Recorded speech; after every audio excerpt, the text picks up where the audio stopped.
Take me out to California. Take me out to California. So, Chuck, we've mentioned overlays a few times in an SDN overlay environment, and one of the terms that often comes up is a VTEP. Can you explain what that is? Yeah, so overlay technology uses MAC and IP tunneling typically in order to send packets, from one end of the network all the way to the other end of the network, kind of bypassing all of the physical infrastructure underneath. Of course, the packet's going through the physical infrastructure, but it is not needing to be forwarded intelligently, or the physical infrastructure is just IP to IP connectivity. That's it. And so the way that it achieves this is using MAC in IP tunneling, where basically the original frame that you start with gets encapsulated with the bigger frame that has a brand new MAC and IP address header, virtual tunnel endpoint, etc. And then it gets sent from one side to the other side across the network. So the original packet is encapsulated inside as it goes all the way across the physical network, and then it gets decapsulated at the other side back to what it originally was. So that is MAC in IP tunneling. Now the question is, and that's also the fundamental component or fundamental technology used by SDN overlay technology, and what Nicira did that was so innovative, and other solutions now do the same thing. Now this thing at this end, the networking piece that is doing the MAC and IP tunneling, and the thing over at this end that's doing the the decapsulation, that gets encapsulated over here and decapsulated over there, that networking device functionality is actually running in the server. It's the virtual switch. It's that open virtual switch thing that Nicira created. But now VMware has their own version of these things, and Microsoft has their own version of the switches, etc. So that software is running actually in the hypervisor on the server. And because it's doing tunneling, what we call that is the tunnel endpoint, or the virtual tunnel endpoint. It depends on whether you're using VXLAN or NVGRE or stateless transport tunneling, what it's called. I believe in VXLAN, since it's virtual extensible LAN, then that thing would be called a virtual tunnel endpoint. So that's what a VTEP is, and that's in the Cisco domain, also VMware, of course. So that is what a VTEP is. That's what it does, the encapsulation and decapsulation of the packet. Probably should point out that overlay technology solves two major problems in the data center. One problem being the fact that we have way too many MAC addresses because of all the virtual NICs and the virtual machines running on a single physical machine. It's swamping the actual devices that were built to handle physical MACs from physical NICs that were in the devices, and consequently ending up flooding packets everywhere because the MAC tables overflow.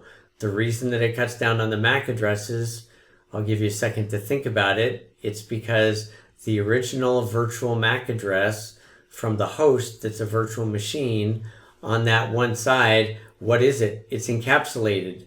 It's inside the packet. It's not even seen by any of the physical devices that are forwarding the packet from one end to the other. So you're back down to the same number, almost the same number of MAC addresses that you had before. And so it alleviates the MAC table overflow problem.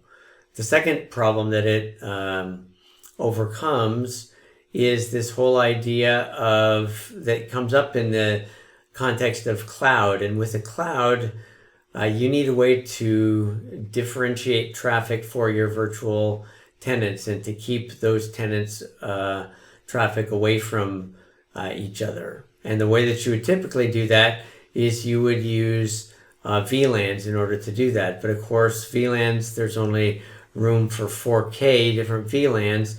And therefore, in the public cloud especially, you're going to run out of VLANs pretty quickly. And so with using MAC and IP tunneling, then you are able to use a different field, which is the virtual network identifier field in the packet, in the MAC and IP frame, in order to distinguish tenants one from the other. And those are they're not 12 bits, so you don't have the 4K limitation. Typically, they end up being 24 bits, which, if you're a mathematical savant, then you can calculate 2 to the 24th. That's 16 million different tenants. So it does achieve that. Those are the two of the biggest problems in data centers that SDN via overlays address. And of course, trying to tie this back to your original question, the piece of software that achieves that for you is the virtual tunnel endpoint, along with the controller. So, sorry. Yeah, so like a virtual tunnel endpoint in its most basic terms is like the beginning or end of a tunnel. So you've got two VTEPs that are talking to each other kind of thing. Is that right? Exactly. It obviously does true. more than that. Yep. Yeah, and the thing that I didn't mention in my answer that I tried to squeeze in there, the brains of the whole thing is not in the VTEP. The brains is in the SDN controller that's aware of all the hosts. It's aware of all the virtual tunnel endpoints and the virtual machines and the physical machines, and has knowledge of the entire network. And so it can create the tunnels and remove the tunnels. The virtual tunnel endpoint is just kind of the tool that allows that tunneling, encapsulation, and decapsulation to happen. So VTEP is more than just a logical end of a tunnel. It's an actual device, which could be a virtual switch or a physical device. Is that what you're saying? It is. Yep. Yeah.